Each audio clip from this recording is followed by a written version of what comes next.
मैं आचार्य सरिता मिश्रा आपके अपने ज्योतिष और आध्यात्म के चैनल वैदिक ज्योतिष शिक्षण संस्थान में आप सभी दर्शकों का हार्दिक अभिनंदन करती हूँ।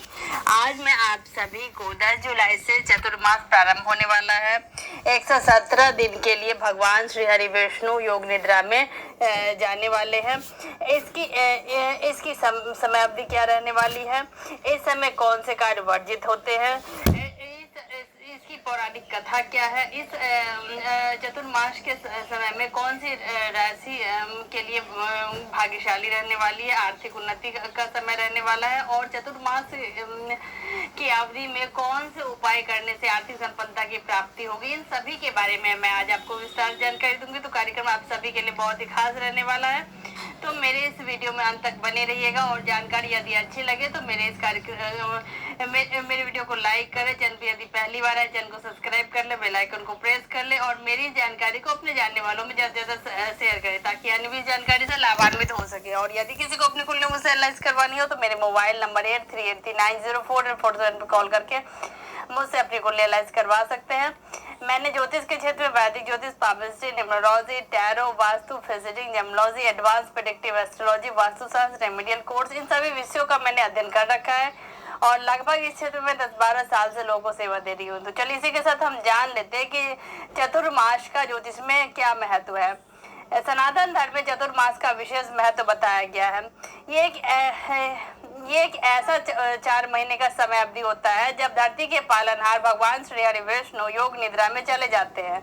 ऐसे में इस दौरान कोई भी मांगलिक कार्य जैसे कि मुंडन, संस्कार, तिलक, यज्ञोपवीत, विवाह आदि करना वर्जित माना जाता है। वर्ष 2022 में 10 जुलाई से चतुर्मास का प्रारंभ होने जा रहा है।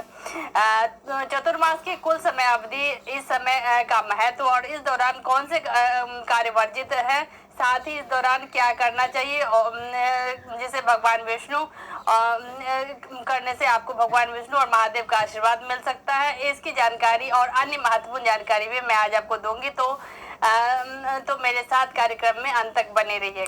सबसे पहले आइए जान लेते हैं कि देवशनि एकादशी का शुभ मुहूर्त समय अवधि क्या रहने वाला है। आइए जान लेते हैं। सब एकादशी तिथि की प्रारंभ होने वाला है 9 जुलाई 2022 की सुबह 4:39 से प्रारंभ होकर एकादशी तिथि की समाप्ति की अवधि रहने वाली है 10 जुलाई 2022 को 2:13 पर। पारण व्रत खोलने का समय रहने वाला है 11 जुलाई को सुबह 5:20 से सुबह 8:16 पर। पारण तिथि के दिन द्वादशी समाप्त होने की समय अवधि रहने वाली सुबह 11:13 पर। 117 दिनों तक योग निद्रा में रहने वाले भगवान श्री हरि विष्णु इस समय अवधि में किन 5 बातों का विशेष ख्याल रखना चाहिए, आइए जानते हैं। आषाढ़ माह के शुक्ल पक्षी एकादशी तिथि यानी कि 10 जुलाई से चतुर्मास का प्रारंभ होने वाला है और यह कार्तिक मास के शुक्ल पक्षी एकादशी तिथि यानी कि देवउठौनी एकादशी तक रहेगा। इस दौरान भगवान विष्णु सोने चले जाते हैं और धरती का सारा कार्यभार भगवान शिव को सौंप दिया जाता है। इसके अलावा कई ऐसे काम होते हैं जो चतुर्मास के दौरान वर्जित माने गए हैं, जैसे कि भगवान विष्णु सोते ही शुभ और मांगलिक कार्य पूरी तरह से बंद हो जाते हैं। ऐसे में हिंदू धर्म में इस दौरान सगाई, शादी, मुंडन, गृह प्रवेश आदि नहीं किया जाता है।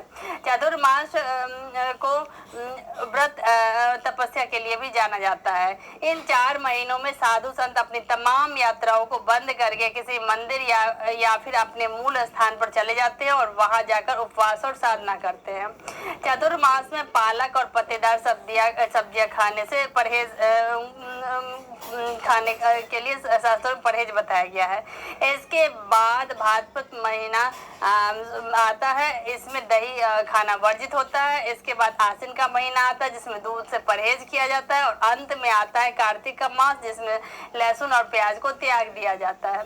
कुल मिलाकर देखा जाए तो 4 महीने की समय अवधि में खान पान का विशेष ध्यान रखने की सलाह दी जाती है। इस दौरान सात्विक भोजन करने पर विशेष जोर दिया जाता है। इसके अलावा खाने खाने से जुड़े एक और परहेज के अनुसार चतुर्मास में शहद, मूली, बैगन, परवल भी नहीं खाना चाहिए। इसके साथ ही मुमकिन हो तो इस दौरान अपना पूरा ध्यान पूजा पाठ में लगाएं। इसके साथ ही कहा जाता है कि चतुर्मास में केवल एक समय ही भोजन करना चाहिए, क्योंकि यह साल का वह समय होता है जब हमारी पाचन शक्ति थोड़ी कमजोर हो जाती है। ऐसे में अगर हम ज्यादा खाना खाएंगे तो हमारा शरीर पचा नहीं पाएगा और हमें परेशानियां हो सकती है। चतुर्मास क्या होता है, आइए जानते हैं। चतुर्मास यानी कि 4 महीने की समय अवधि। 4 महीने यानी कि आषाढ़ मास, श्रावण मास, भादो मास और कार्तिक मास। यह वह समय होता है जब भगवान विष्णु शिव सागर में शयन करते हैं या सोते हैं। चतुर्मास का अर्थ होता है 4 महीने। इस दौरान तमाम ग्रह और गोचर अपनी दृष्टि बदलते रहते हैं और इन 4 महीने की अवधि में कोई भी पवित्र और मांगलिक कार्य हिंदू धर्म में करना वर्जित माना जाता है। अब जानते हैं कि चतुर्मास में कौन से उपाय करने से भगवान श्री हरि विष्णु के साथ साथ भगवान शिव का भी आशीर्वाद मिलेगा। आइए जानते हैं। जैसा कि हमने पहले ही बताया है कि यह वह समय अवधि होती है जब भगवान विष्णु स्वयं तो सोने चले जाते हैं, लेकिन सृष्टि का सारा कार्यभार भगवान शिव को सौंप दिया जाता है। ऐसे में वर्जित कार्यों की ही तरह कुछ ऐसे भी काम होते हैं जो विशेष तौर से चतुर्मास में करने से व्यक्ति को भगवान विष्णु के साथ साथ भगवान शिव का भी आशीर्वाद प्राप्त होता है। तो आइए जानते हैं कि वो कौन से उपाय हैं। इस दौरान ज्यादा से ज्यादा अपने इष्ट देवताओं के बीज मंत्रों का जाप करना चाहिए, ध्यान करना चाहिए उनका, धार्मिक ग्रंथों का पाठ करें और पूजा करें और अपने आप को हमेशा शांत रखें। इसके अलावा चतुर्मास में आप अपनी यथाशक्ति अनुसार ज्यादा से ज्यादा जरूरतमंदों को दान और उनकी मदद कर सकते हैं। इसके लिए आप उन्हें खाने की वस्तुएं, चप्पल, कपड़े, छाते का दान भी कर सकते हैं। चतुर्मास में किन राशियों को मिलने वाला है आर्थिक फायदा, या यूं कहें कि किन्हें बम्पर लॉटरी लगने वाली है, तो आइए जानते हैं इसके बारे में थोड़ा सा। चतुर्मास की यह समय अवधि विशेष तौर से 4 राशि के जातकों के लिए बेहद ही शुभ रहने वाला है। इस दौरान इन राशियों के बम्पर लाभ के योग बनते नजर आ रहे हैं। वे कौन सी राशि है, आइए जानते हैं। सबसे पहले मेष राशि। चतुर्मास विशेष तौर पर राशि चक्र की पहली राशि मेष राशि के लिए शुभ रहने वाला है। इस दौरान आपको कार्य क्षेत्र से जुड़े शुभ समाचार और ढेरों प्रगति मिलने वाली है।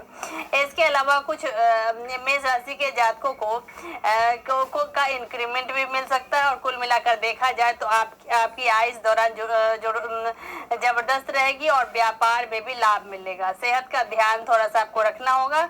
बाकी चतुर्मास आपके पक्ष में पूरी तरह से रहने वाला है। अगली राशि है मिथुन राशि। चतुर्मास की यह समय अवधि में दूसरी राशि मिथुन राशि के जातक के लिए शानदार रहने वाला है।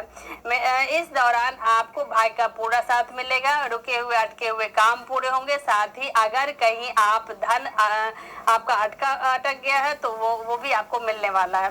कुल मिलाकर देखा जाए तो आपकी आर्थिक स्थिति मजबूत होगी पहले से कहीं अधिक। इसके अलावा मीडिया और मार्केटिंग के क्षेत्र से जुड़े मिथुन राशि के जातकों को इस दौरान विशेष फल की प्राप्ति होगी। अगली भाग्यशाली राशि है कन्या राशि। चतुर्मास की यह समय अवधि कन्या राशि के जातकों के लिए बेहद ही शुभ रहने वाली है। शिक्षा, स्वास्थ्य, पारिवारिक जीवन, व्यक्तिगत जीवन, प्रेम जीवन, हर क्षेत्र में कन्या राशि के जातकों को शुभ परिणाम मिलेगा। इस समय पर परिवार में ढेरों खुशियां आएगी। साथ ही इस राशि के छात्र जातकों को पढ़ाई में सफलता मिलने के योग भी बन रहे हैं। अगली भाग्यशाली राशि है सिंह राशि। इसके अलावा चौथी राशि जिसके लिए चतुर्मास का यह समय अवधि शुभ रहने वाला है वह सिंह राशि है। इस दौरान आपकी आर्थिक स्थिति में सुधार होगा, जिसे देखकर आप अपने जीवन में सुख सुविधाओं की चीजें खरीदने के लिए इच्छुक रहेंगे।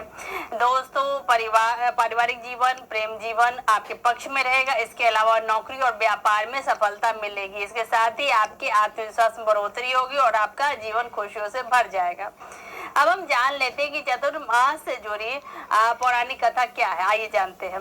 चतुर्मास से जुड़ी सबसे प्रचलित कथा के अनुसार कहा जाता है कि एक बार योग निद्रा ने कठोर तप किया और भगवान विष्णु की प्रसन्नता हासिल कर ली। तब भगवान विष्णु योग निद्रा के समक्ष प्रकट हुए। योग निद्रा ने प्रभु श्री हरि विष्णु से कहा कि आपने सभी को अपने शरीर में स्थान दिया, ऐसे में मुझे भी अपने किसी एक अंग में स्थान देने की कृपा करें। लेकिन भगवान विष्णु के शरीर में ऐसा कोई भी हिस्सा नहीं था जहां पर वह योग निद्रा को स्थान दे पाते। उनके हाथ में शंख चक्र धनुष थे, सिर पर मुकुट था, कानों में कुंडल थे, कंधों पर पीताम्बर थे, नाभि के नीचे कमल है। ऐसे में उनके पास केवल नेत्र ही बचे थे। तब भगवान विष्णु ने योग निद्रा को अपने नेत्र में रहने की अनुमति दी। अब आइए हम जान लेते हैं कि चतुर्मास के दौरान कौन से उपाय करने से आर्थिक संपन्नता और सुख समृद्धि की प्राप्ति हमारे जीवन में होगी। आइए जानते हैं। सबसे पहले जीवन में आर्थिक संपन्नता के लिए चतुर्मास के दौरान अन्न और गौ का दान का विशेष महत्व शास्त्रों में बताया गया है। इस उपाय को करने से रुका हुआ धन भी वापस आने लगता है और कर्ज की समस्या भी धीरे धीरे दूर हो जाती है। चने और गुड़ का दान करने से व्यक्ति को नौकरी और व्यवसाय में सफलता मिलती है। घर में सकारात्मकता लाने के लिए कपूर का मंदिर में दान करें। ऐसा करने से जीवन में नकारात्मकता दूर होती है और सुख व शांति आने लगती है धीरे धीरे। तो इसी के साथ ईश्वर का आशीर्वाद हम सभी के ऊपर बना रहे। आप सभी मेरे चैनल के साथ ज्यादा से ज्यादा जुड़े, इसे लाइक करें, शेयर करें, सब्सक्राइब करें। धन्यवाद।